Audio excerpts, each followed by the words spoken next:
అర్ధరాత్రి వెళ్ళి హాస్పిటల్లో సంతకం పెట్టొచ్చి ఆ రోజు నన్ను వెర్రోండి చేసి నీ భార్య నువ్వు కాపాడుకున్నావు. అలా ఈసారి కుదరదు. ఒక్కసారి నన్ను ఫోన్లు చేయటం వల్ల వచ్చిన నష్టం ఎంతుందో నీకు ఇప్పుడు అర్థమవుతుంది. అంటే మా కేసు గురించి మీకు తెలుసా? తెలుసండి. అన్నదానం జరిగినప్పుడు ఫుడ్ పాయిజన్ అయిన వాళ్లలో ఇంకా 2 హాస్పిటల్లో ఉన్నారు కదా. అవును, వాళ్లలో ఒక అతను చనిపోయాడు. ఇప్పుడు పోలీసులు నీ మొగుణ్ణి అరెస్ట్ చేశారు. మొన్నట్లాగా ఈసారి రాడు. ఇప్పుడు నిన్ను నీ మొగుణ్ణి ఎవ్వరూ కాపాడలేరు. వాడు తిరిగి రాడు, నీ బతుకులో వెలుగు రాదు.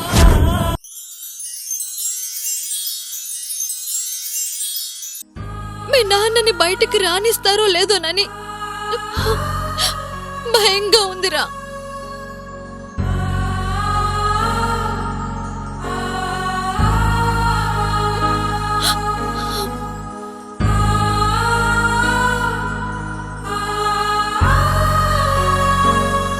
ఏమ్మా, సత్యాని పోలీసులు అరెస్ట్ చేశారు, బయటికి రాడేమో అని భయపడుతున్నావా?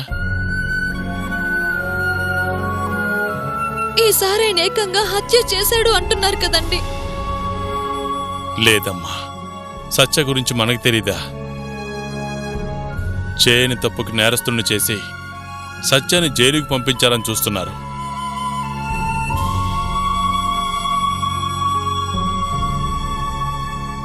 సత్యాకి నేనుండగా ఏమీ కానివ్వనమ్మా. ఎలా అయినా బయటికి తీసుకొస్తానమ్మా.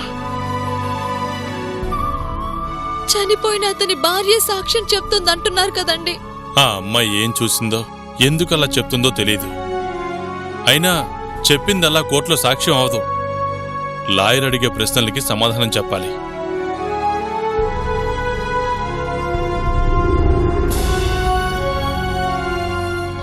ఆ సాక్ష్యాల సంగతి, సత్య సంగతి మన లాయర్ గారు చూసుకుంటారమ్మా. నువ్వు ధైర్యంగా ఉండమ్మా.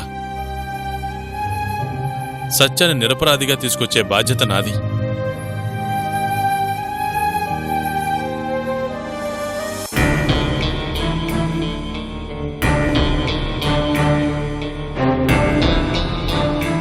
ఏంటమ్మా ఇది?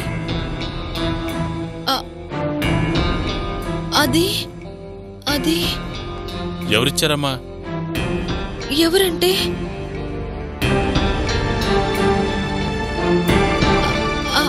ఆ పక్కింటి వాళ్ళు అలా తెలిసిన వాళ్ళు 4గురికి ఇస్తామని మొక్కుకున్నారంట. అందుకే ఇచ్చారు.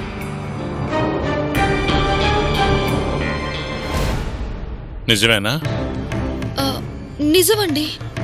లేదంటే అలా పసుపు కుంకుమ చీర పూలు ఇంట్లో వాళ్ళకి ఎందుకు ఇస్తారు?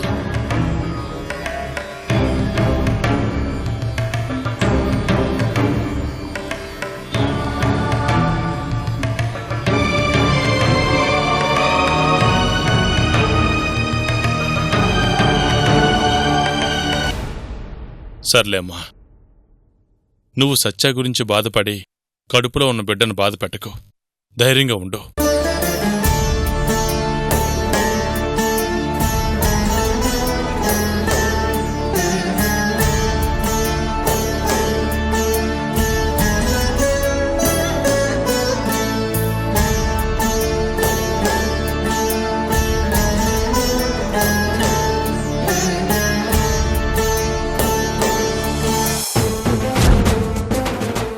లేకపోతే మనతో పెట్టుకుంటుందా?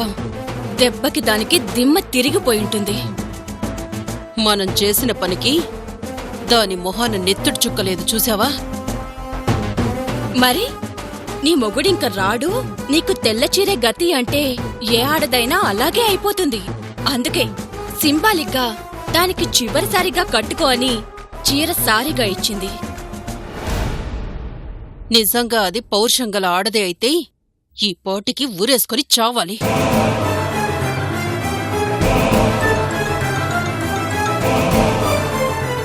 ఒక మాట అన్నందుకే అది నా మీద చేయి చేసుకుంది. పౌరుషం కలదనే కదమ్మా.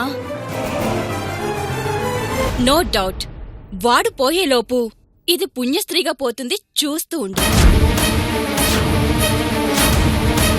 ఆ ఇద్దరూ పోతే ఈ ఇంటికి పట్టిన దరిద్రం ఇంకా వదులుతుందే.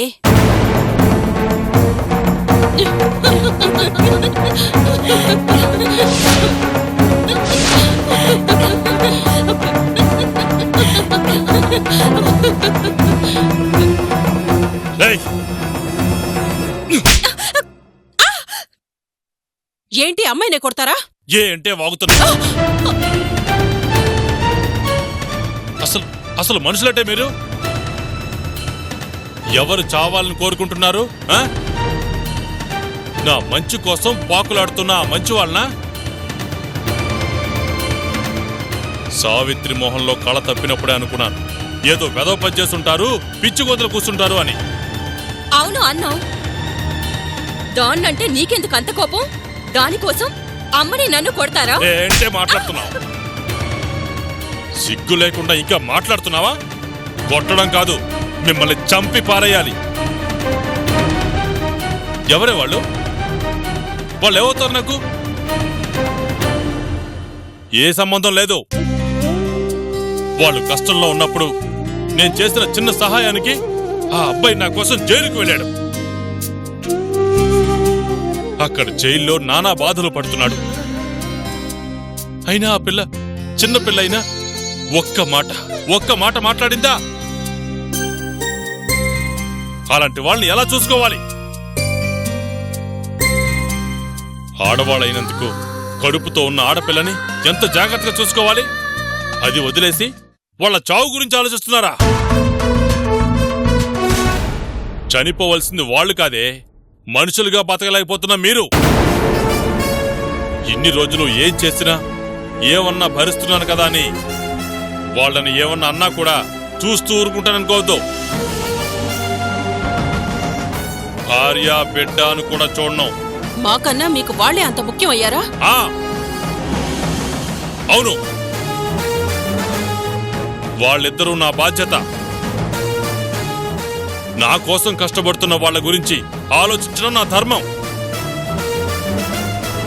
వాళ్ల గురించి ఆలోచించడం ధర్మం అయితే మరి మా గురించి ఆలోచించకపోవడం ఏమంటారు? ఏం ఆలోచించాలి మీ గురించి? భర్తని అర్థం చేసుకోలేని భార్య గురించి, తండ్రిని గౌరవించలేని కూతురు గురించి ఎవడైనా ఏం ఆలోచిస్తాడు? 20 ఏళ్లుగా నేనేదో చేశానని అపార్థం చేసుకుని నన్ను శత్రువులా చూస్తున్నా మీ గురించి ఏం ఆలోచించాలి చెప్పండి. ఏ గతం మర్చిపోయారా? ఆ రోజు ఎవరే మీరు? ఒక పాలేరు భార్య, పాలేరు కూతురు, అంతేగా? ఓ స్నేహితుడు ఆదరించి చేరదీస్తే అతని ఆస్తిని మన ఆస్తిని భ్రమలో మీ కళ్ళు నెత్తికెక్కాయి. అంతస్తుల్లోకి రాగానే అందరూ అలగజనంలా కనిపిస్తున్నారా? మనం నడిచిన నేలని మీరు మర్చిపోయినప్పుడే నేను మీ గురించి ఆలోచించడం మానేశాను. భార్య ఇలా ఉంటే కూతురైనా బాగుంది అంటే నా కూతురు ఇంకా మేధావి.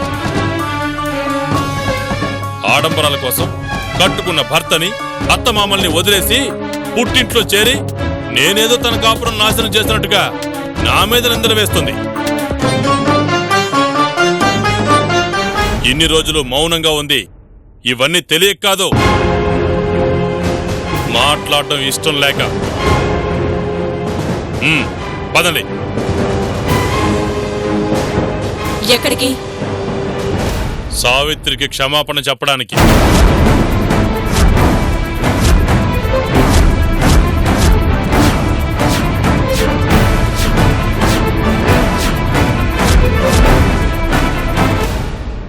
దానికి మేము క్షమాపణ చెప్పాలా? చేసిన తప్పుకు క్షమాపణ చెప్పడం కాదు, కాళ్ళు పట్టుకోవాలి. పదండి. మేం చెప్పం. చెబితేనే ఇంట్లో ఉంటారు, చెప్పలేదు అంటే మీరు బయటుంటారు. దానికోసం మమ్మల్ని బయటికి పంపిస్తారా? నిర్మోహమాటంగా పంపిస్తాను. తప్పుకి శిక్ష లేకపోబట్టే మీరు చేసేవి తప్పులని మీకు తెలియట్లేదు. మర్యాదగా వచ్చి క్షమాపణ చెప్పారా సరే,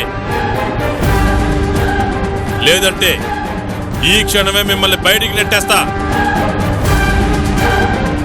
చెప్పండి, వస్తారా బయటికి వెళ్తారా?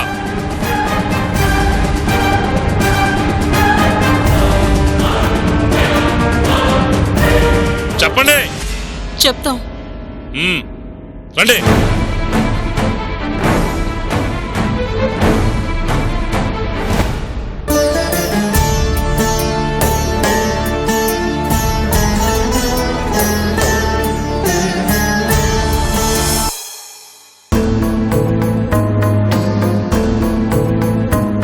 కూర్చోమ్మా.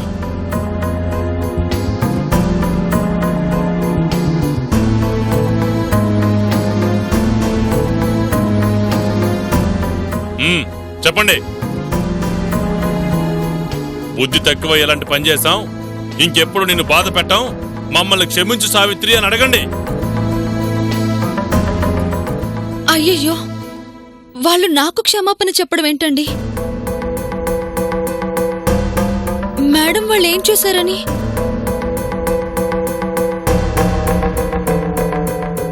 వీళ్ళు ఏం చేశారో నాకు తెలుసమ్మా. నిన్ను బాధ పెట్టినందుకు వీళ్ళే నిన్ను క్షమాపణ అడగాలి. పెద్దవాళ్ళు వాళ్ళు నాకు క్షమాపణ చెప్పడం ఏంటండి? దేంట్లో అమ్మ వాళ్ళ పెద్దవాళ్ళు? వయసులో తప్ప ఏ విషయంలో కూడా మీకన్నా పెద్దవాళ్ళు కాదు.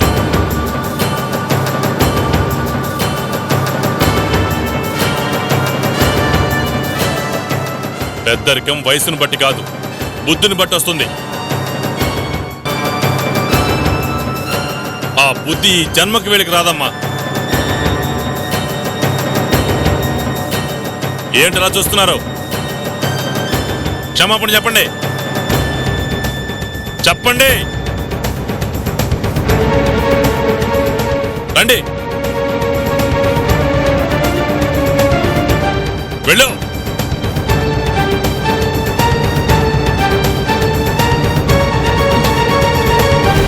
మమ్మల్ని క్షమించు సావిత్రి. ఇంకెప్పుడు నీ విషయంలో ఏ తప్పు చేయం.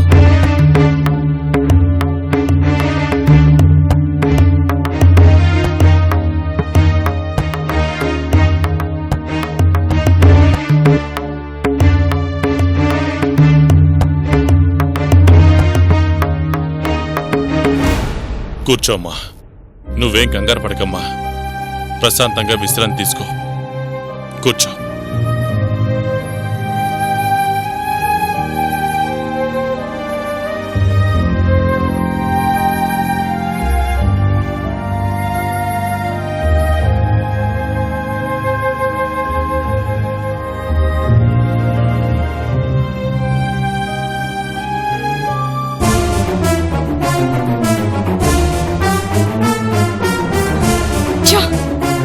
పనిదాన్ని ముందు పెట్టుకొని నానా మాటలు అన్నది చాలక దానికి మనతో సారీ చెప్పిస్తాడా? దాని ముందు నా గురించి, నా కాపురం గురించి మాట్లాడతాడా? ఏంటమ్మా ఈ బ్రతుకు? చివరికి ఆ పనిదానికున్న విలువ కూడా మనకి లేకుండా పోయింది.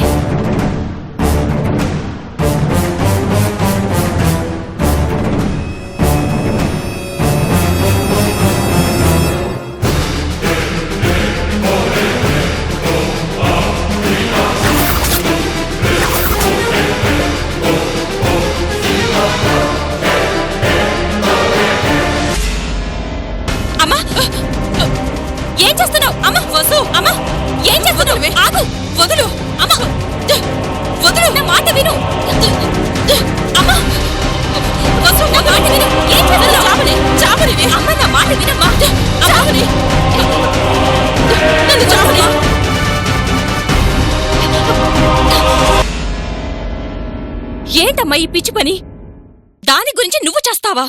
మరి బతికి ప్రయోజనం ఏముంది? ఆ మనిషి భార్యని భార్యగా చూడడు, బిడ్డల్ని బిడ్డలుగా చూడ్డు.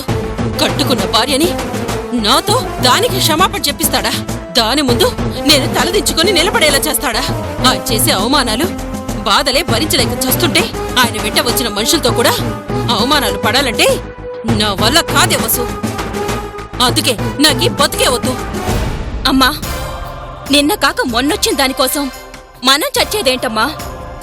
మనం చస్తే దానికి ఉపయోగం కాని మనకు ఉపయోగం ఏముంది?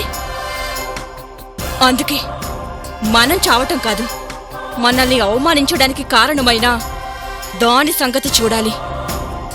మనతో క్షమాపణ చెప్పించుకున్నందుకు అది జీవితాంతం చస్తూ బ్రతికేలా చెయ్యాలి.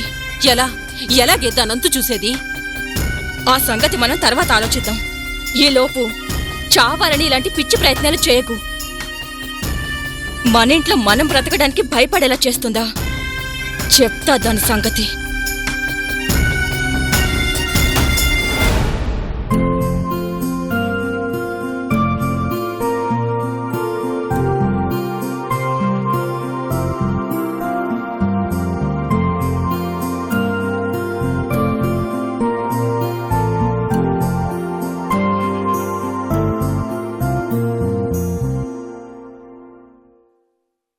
అమ్మా చంద్రయ్య, నువ్వా? రా చంద్రయ్య, కూర్చో. బావున్నారా అమ్మా? బావున్నానయ్యా. చంద్రయ్య, సత్య సావిత్రి గురించి ఏమైనా తెలిసిందా? తెలిసిందమ్మా. చాలా కష్టపడి వాళ్ళ జాడ కనుక్కున్నాను. వాళ్ళెలా ఉన్నారు చంద్రయ్య? ఎక్కడున్నారు? ఊరు మారింది కాని కష్టం మారలేదమ్మా. కాకపోతే చిన్న ఆనందం ఏమిటంటే భూపతి గారి స్నేహితుడు హరిశ్చంద్ర ప్రసాద్ గారింట్లో ఉంటున్నారు.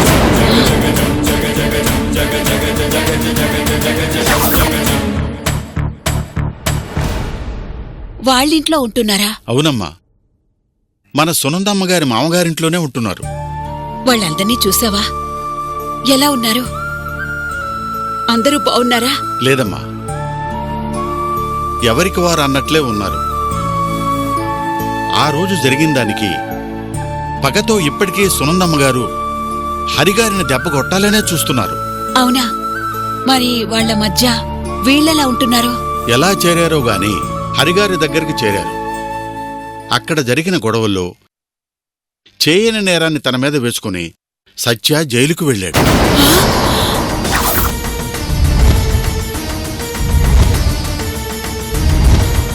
అంతేకాదమ్మా, సత్యకు వ్యతిరేకంగా సునందమే కోర్టులో సాక్ష్యం చెప్పింది.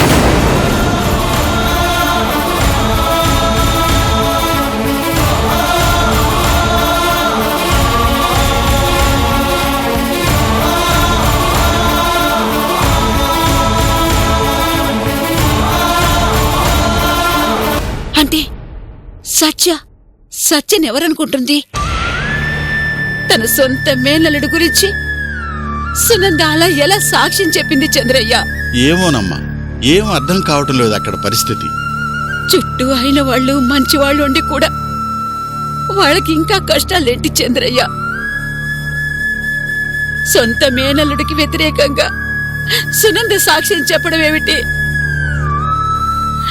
అన్నంటే ప్రాణం పెట్టే సునంద అన్న కొడుకు కళ్ళ ముందు కనిపిస్తే పువ్వులో పెట్టి చూసుకోవాల్సింది పోయి అలా ఎందుకు చేసింది? సత్య ఆనంద భూపతి గారి అబ్బాయని తెలిసినట్టు లేదమ్మా. తెలియకపోవడం ఏమిటి? వీడు చెప్పలేదా? సత్యకి వాళ్ళు ఎవరనేది తెలుసో లేదో అమ్మా. నిజమే, నిజానిజాలు తెలియక అక్కడ ఏదేదో జరుగుతున్నట్టుంది. నేను వెళితే కాని అక్కడ పరిస్థితులు నాకు తెలియవు. మీరెళ్తారా? తప్పదు. లేదంటే అత్త వల్ల అల్లుడికి అన్యాయం జరిగిపోతుంది. సత్య మళ్ళీ జైలు పాలైతే సావిత్రి తట్టుకోలేదు. అందుకే నేను బయలుదేరుతాను.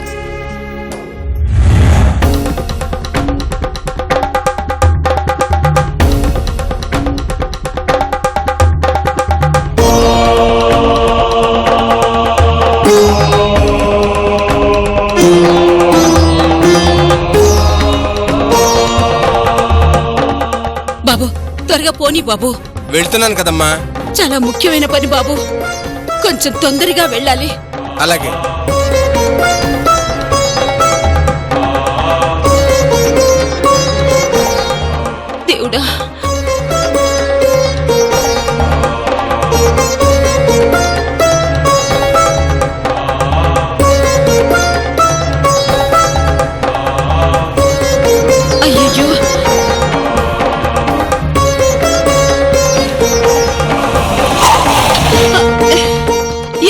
బాబు?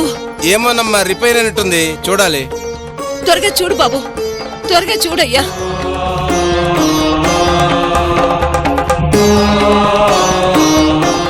ఏంటయ్యా ఇది? అర్జెంటుగా వెళ్ళాలంటే. అయ్యో, పోయి ఇలాంటి బండి ఎక్కాను. వేరే ఆటో ఏదైనా చూడవయ్యా, వెళ్ళిపోతాను, నాకు అర్జెంటు పనుంది. త్వరగా వెళ్ళాలంటే షార్ట్ కట్ లో తీసుకొచ్చానమ్మా. ఈ రూట్లో త్వరగా ఆటోలు రావు. కొంచెం ఓపిక పట్టిందమ్మా, నేను రిపేర్ చేసి చూస్తాను. నీకు పుణ్యం ఉంటుంది, త్వరగా కానీ బాబు. టైంకి వెళ్ళకపోతే అక్కడ అన్యాయం జరిగిపోతుంది. కానీ బాబు.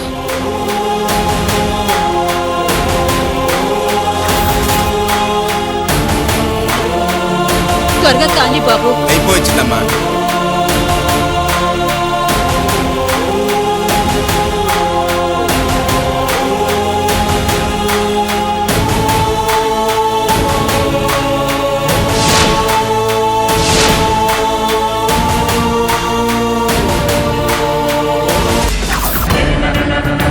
అయిందా బాబు?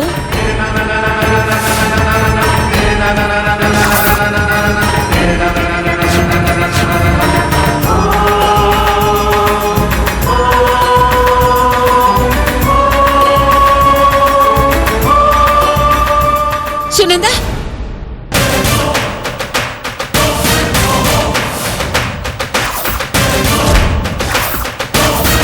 దుర్మార్గం నా ఇంట్లో పుట్టి నీ ఇంట్లో ఓడలు పాతుకుందమ్మా. ఆ ఓడలు పట్టుకుని నువ్వెందుకు తల్లి ఊగుతావు?